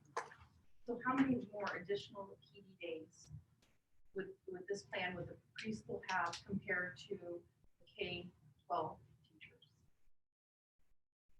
All of those would be, because the Mondays Yeah. are what we have, I don't have a calendar. Yeah. These would be the ones that they would have right now, or none of these are they? They're not the Mondays, so. No, they're in They addition have to the the, same as what they had last year, except for those 2 half days that were built into. the So there's 9 additional days, and how many PD days do we have for regular and, or K? we have one every month, except for October and March, where we just have a half day or a 2-hour early out. So 6. So September, November, December, January, February, April, and not in May, I don't think. So they have 6 plus 4 hours, so 6 and a half 6 days. and 4 during the hours. school year. Yep. Last year when we, because last year was the first year that we okayed the additional 9 days. And one of the things that we asked them to do was to get out into the community during those 9 days and help meet the younger kids, kind of help educational experiences like doing an activity or being at the library or something like that to hopefully build on what their experience that they had when they came into preschool was. Do we know what that was like Mostly it was this year? PD, it was mostly professional development, CPR. You have to do that pediatric CPR with them. We built that in. I'm not sure they got into I think they talked to Carroll Area Child Care Center staff. They didn't, and you can't Head Starts and the kids aren't there. Right now, yeah. Yeah, so they would be on our schedule, but I don't think they did go to the Carroll Area Child Care Center, or I'm not sure what other centers they go to. Tracy's house, I don't know, but that would be a possibility. I could send them an email. I'm sure library, I would think they could do something. Right. My concern is just, I know it was a concern last year and it continues to be a concern for me, is that especially now after we've been closed down for our quarter, we need to take advantage of every educational time we can, especially with those little young ones that come in so varied. I mean, what one kid's experience can be down here and another kid can be way up here, to give them the best building blocks to start out on. And I feel like that can be done when you have those great certified teachers in front of you that are working with the kids. It's a lot of time that they have Yeah, to be able to expose. because they kids have to. the regular PD that the regular teachers, the kindergarten through 12th grade teachers have. And then they start late too, so they have that time to do the home visits and stuff. Maybe they could come with a plan that each teacher has a specialty or some sort of gift that they would like to, use and show and actually share developing a program for these days that they would rotate through and actually have something written down as to their plan for that particular month and maybe coordinate it with whatever's going on that month in the district, whatever, and they can actually coordinate with that and go to the library and look for books on a particular item or something like that. I don't know. It seems like there's lots of different opportunities and ways you could go with that. So, I think what they talked to us a lot because we met with them a couple times before this was supposed to come to you in March. And they talked to us about work that they have to do for, is that preschool report or audit or whatever? Is that an annual thing? It was the audit, we got approved finally, but I mean, and we did a lot, they did help me one day with that, I would say. We have Kemper too. And then the But then I gold, think now they're not gonna do an audit this year, we found out. Okay. They're not gonna do it coming school year. Ours got approved, yeah. you were supposed to, if you didn't get approved, you could carry it over into next year, but ours did get approved. So- And then the gold curriculum, they talked about that. And actually, I heard on that webinar today, that's included in one of those district-wide assessments. Gold is also included. Yeah. So they look at that. But, I think they have IEPs on those days with the students that might be coming in and also the ones that are in the program. Yeah. But I think that's a good idea. I'll try to connect with them here in the next week or so and talk to them about coming up with some ideas of how to connect with kids and parents and ways maybe they can use part of that time to. Well, especially because from a teacher perspective myself, I still had IEPs, I still had things I had to do. And I don't want to devalue, we have a great program with certified preschool teachers. You don't want to devalue that by not having them in front of kids. No, I totally understand. Yeah, yeah. I make cases if we don't have it. Yeah, we We just understand. have to find a way. And you might reevaluate next school year and see what you want. This year kind of, we didn't even, Yeah, this wouldn't have been, like if we would have in March, we could have gone back and talked. yeah. Kind of hard now. Right. okay. Any more questions about the calendar? Is there a motion to approve? I'll move to approve the 2020-2021 preschool calendar. Second.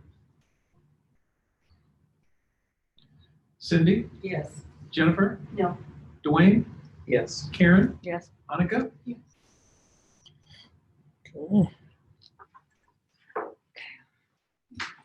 This report. So Sue now is leaving, Yes. so. Thank you, Sue. Yeah, this is it. I know, and if I show up here in July, you know something's wrong. That'll be just memory reflexes. No, and I'm gonna cheer up because, Yeah, Well, thank you for coming up tonight. Yeah. Thank you so much. Thank you for all you. thank you, Sue. Yeah. Yeah, I better get out of here. Thank you. Thanks for Thank you everybody. so I much, think Sue. we've worked with the best board people, 42 years, Long There's a time. lot of board members. Thank you. Yeah. Thank Thank you, Sue.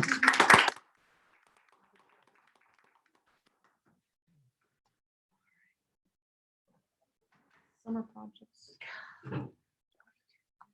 Yeah. Bye-bye. Yeah. Moving on. What else to say? Yeah. So summer projects, you see in your folder, I think, is where the painting bid is. Now, it's just from Katie Painting.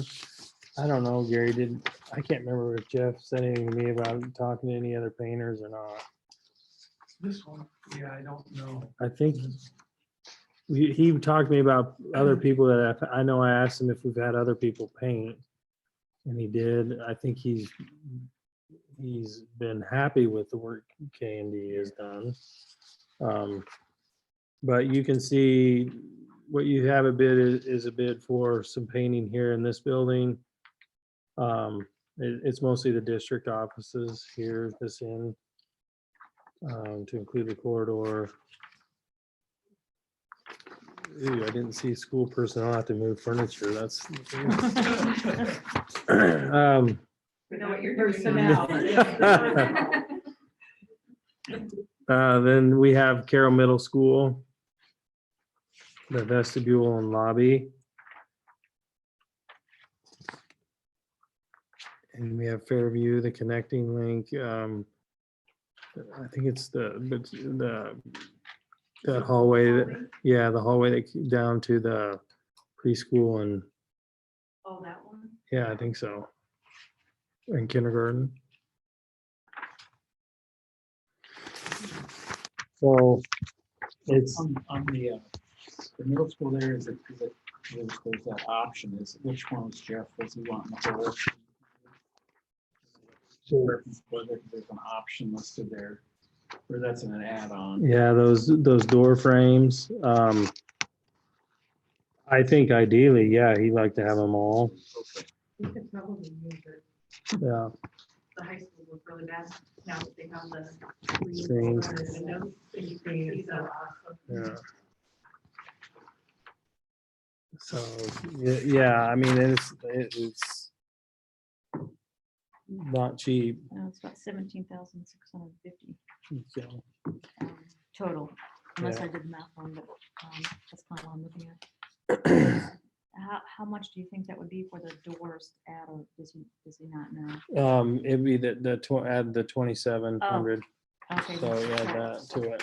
Okay, so that total, that includes, the 17,650 includes the doors then. Okay. Is there a time frame for completing this, or do they just get to keep doing it until it's done? No, they would. That's a good question. You could have a full-time painter that just rotates around. Yeah. Well, We I've could. known places that do. I worked for a place that did that.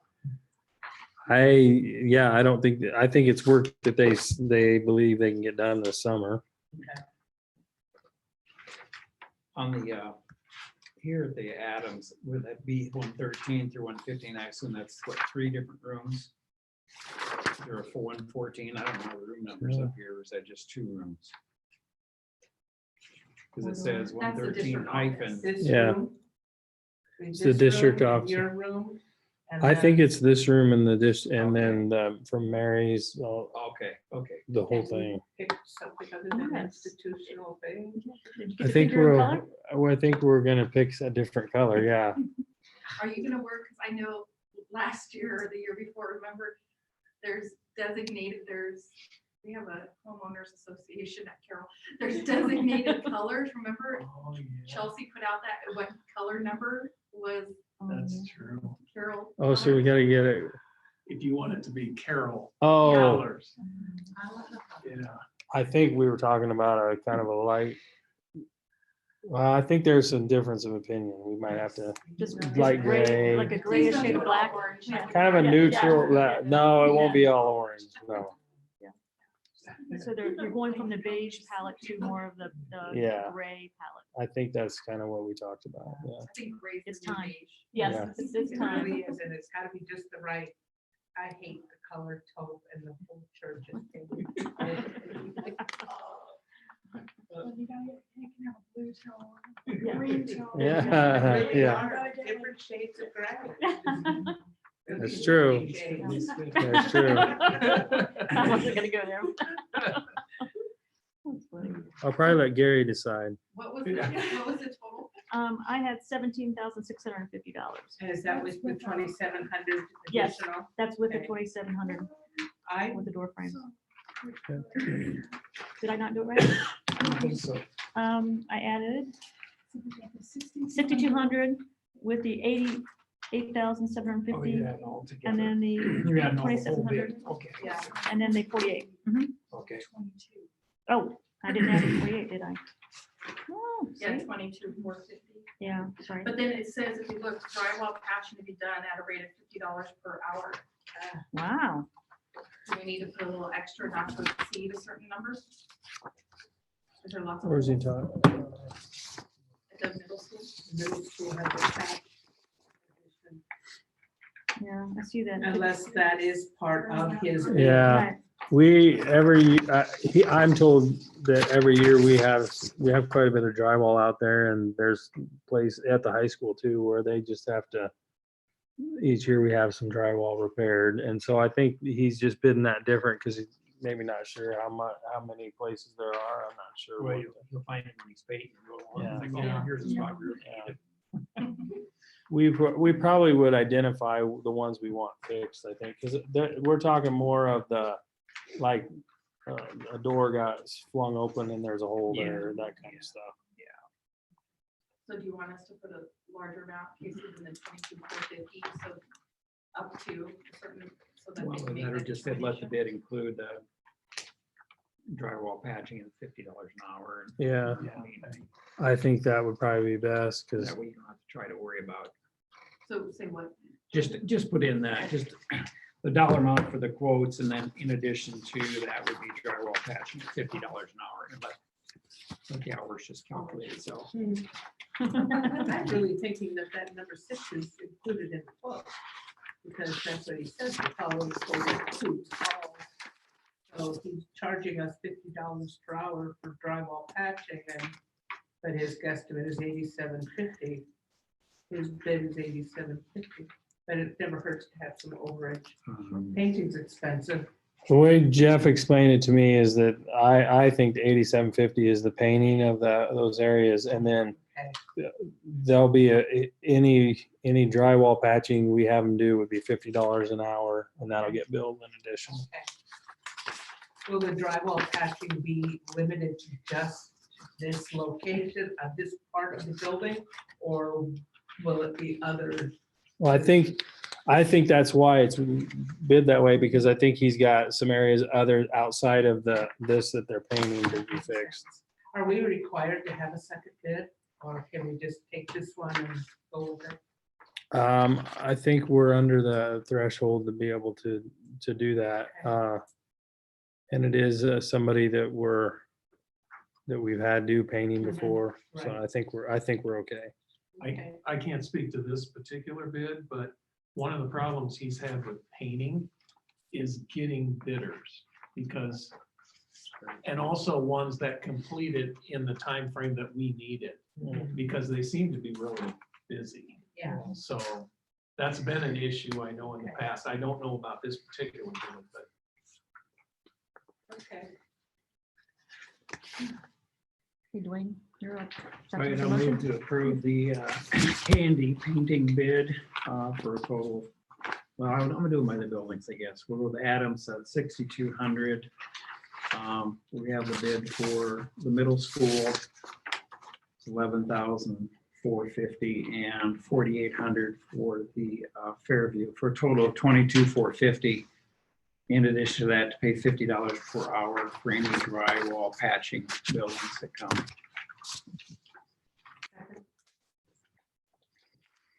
Jennifer, Yes. Dwayne, Yes. Karen, Yes. Monica, Yes. Cindy, Yes. Okay, coming up to the end here. The window replacement in Adams Elementary and Carroll Middle School with the bid from Carroll Glass. Yeah, and so some of you may, so in this building, we've got some wood frame Pella windows still in the building that, with brick buildings and how they handle moisture, the wood frames don't last. And so we've got a chunk, or I think Jeff told me at the middle school, if we do this, we would be pretty much done there. Remember we went out there about 5 years ago? Yeah. And then at Adams, we'd still, I think we wouldn't be done yet, but I think we're making good progress. Is what I understand. But this would be taking out the windows and putting new, I believe are they aluminum frame, Gary? Do you know? I think they I are. think they're steel. Steel frame, okay. Does it Does say say aluminum? Aluminum frame, They yeah. are. Okay. Yeah, it says right there. They're Okay. more commercial type. Yeah. window. Yeah. And this alleviates the problem of having to, at Adams, right, patching all the problem is they had all that water came in and then they would have to patch. Yeah. It's not drywall, what is it? Plaster? Yeah, it's kind of a plaster product, I think. And every year and paint it. Yeah, So this will hopefully, yeah, Mhm. these are more of a permanent. The new additions that we've put on have these type of windows in them. The new addition at the middle school, at the 5th grade line, that has all these type of windows. And this is another one where there aren't a lot of places that, Carroll Glass has done these, because I asked the same question, do we need to get it, is there somebody else we should check with? So it's kind of Okay, this is specific. it. Yeah, And they're very good at what they do. Windows are expensive, unfortunately. yeah. I'll move we approve the Carroll Glass bid for Adams Elementary for $15,200 and the Carroll Middle School for $9,600. I'll second. Dwayne, Yes. Karen, Yes. Annika, Yes. Cindy, Yes. Jennifer? Yes. Gary, we're talking about lunch prices next. Yeah, I looked at the figures. The nutrition fund is a little hard to evaluate because the state money is coming in later and so forth. But from what I can tell, we're doing okay for this year. So that was my main concern. If things continue, if we have we'll have to see what we end up with as far as, what the school day looks like, how many kids are here next year and all that type of thing. Worst case scenario, and we've done this a couple times in the years I've been here, we could raise lunch prices halfway through the year if we have to. But I'm hoping that we can get through the entire year next year without. And the federal government is not requiring us to raise lunch prices this year. So I want to take advantage of that. And so I'm just asking for a motion that we maintain our lunch prices at their current level for next year. And so move that we maintain lunch prices at the current level for the 2021 school year. Second. Dwayne, Yes. Karen, Yes. Annika, Yes. Cindy, Yes. Jennifer? Yes. Hey, Gary, just with regard to the whole nutrition budget with obviously we didn't have kids in school since the 16th of March. We did the meals. How did that, any idea how that balanced out? Did it drop a few dollars off on what we paid out or? From what I can, would have, but I can't tell you in terms of the exact payment, how that compares to prior to the shutdown. yeah. But from what I can see, it's certainly covering the costs that we have right now. So Did that come out of the same fund or is that a special actually, fund? that is functioning, is my understanding, that is functioning more like a summer program Right. rather than the regular school lunch program. Different So- funds then. Kind of. It's still in the nutrition fund, but it's a different source. So when that gets all done, I'll have to give you some kind of report so you can Yeah. see, both meals served and how we ended the year with that. And the plan right now is to run that summer program through the month of July. And then we'll stop so that our folks can get a little break before Yeah. school starts again. Restock. I've heard that Kemper is thinking of doing something similar to that. So otherwise, those people in the food service program don't get a summer break at all if we just run it all the way through. Other question I would have, just budget overall, any updates on COVID funding? What you're hearing, if any funding coming to schools due to the COVID? Go ahead. Well, we've heard, we know the CARES fund, we did apply for a FEMA, this FEMA grant that we're gonna be able to use for some of our expenses related to COVID. The legislature they just wrapped up their 2-week session and funding for K-12 stayed with what they were proposing before, no cuts there. Other than that, I'm not sure if there's any other funding coming that are a result of COVID Say there are some federal funds or some allocations funds that are trying to work towards schools. And Yeah, that CARES. CARES money, yeah. that's, we will get part of that and Kemper receives a portion, which then funnels through us. Yeah. We're just kind of getting started Yeah. on that. Okay. In fact, tomorrow I have to file, what we anticipate our expenditures are gonna be. Well, that's kind of tough. We don't really, but it's an estimate, so, but, yeah, we're just getting going. Be generous. Yeah, It's an interesting thing because like for our church, we were able to get funds for payroll and things. And when we applied, it was told it was a grant. We spent X. And now it's, maybe you have to pay it back. Really? So pay close attention to that. There's a bait and switch going on. We dealt with the Avila Bank, one of the loan officers. I don't mess with money, obviously. But at our last meeting, and all the information we had was, this is a grant, this is a grant. And now it's, be prepared, you might have to pay it back. Wow. So The total amount? They don't give you, up till, yeah, up to. Hmm. But some places it will be granted, so it's just, Does it depend on the bank a little bit then? I don't know if it does or not, that's a good question. I think the banks all the Should be banks could do there the. should be the understanding. It's all PPP. the They Small all Business did. Administration. Yeah. So, Yeah. but he was warning us, just be prepared to give that money back. So, interesting. Yeah, but that's a different thing than a school. yeah. Yeah. Just curious about how we're processing things were coming there, so. Some of the things that were like for what we submitted for an application for CARES was custodial supplies and equipment, professional development. I talked to you about some possible PD days so that we could use some of those funds. I think our portion was around 122, somewhere in there. Yep. It's already submitted that. Or you can make tomorrow. yeah, we submitted a preliminary, like, I don't know what you would call it, almost like an application. Yeah, And then they're asking now for anticipated expenditures, but they're not nailing you down yet. But I think they're wanting to know how fast we're gonna be drawing down the money. Well, it takes some planning, you know? yeah. Do we need to put in there something with the, like, PPE for staff members? That's would be kind of in those supplies, custodial. There's also another pot of money too that these ESSER funds, I think, so our State Department of Education has some money and they have discretion on how to spend it. And so we don't know. There could be, I don't see that being a huge chunk of money for us, but there could be some other funds coming later from that, but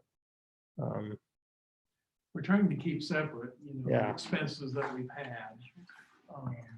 the other thing that you can't, there are some things that districts would be able to go to the SBRC and ask for additional authority for COVID-related expenses, which is a good thing, especially for some schools that have authority issues. The application for our church was 3 pages, the response is 11. Yeah. Well, I'm not doing that.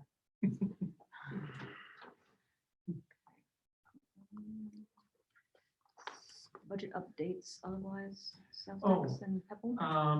I thought about this and then I decided I'm not gonna do them for you this month because let me back up.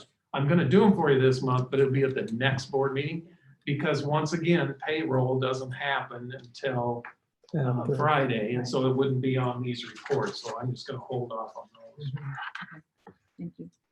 And both line item revenues as well? We're gonna Yeah, Wait for that, yeah. okay, thank you. Okay.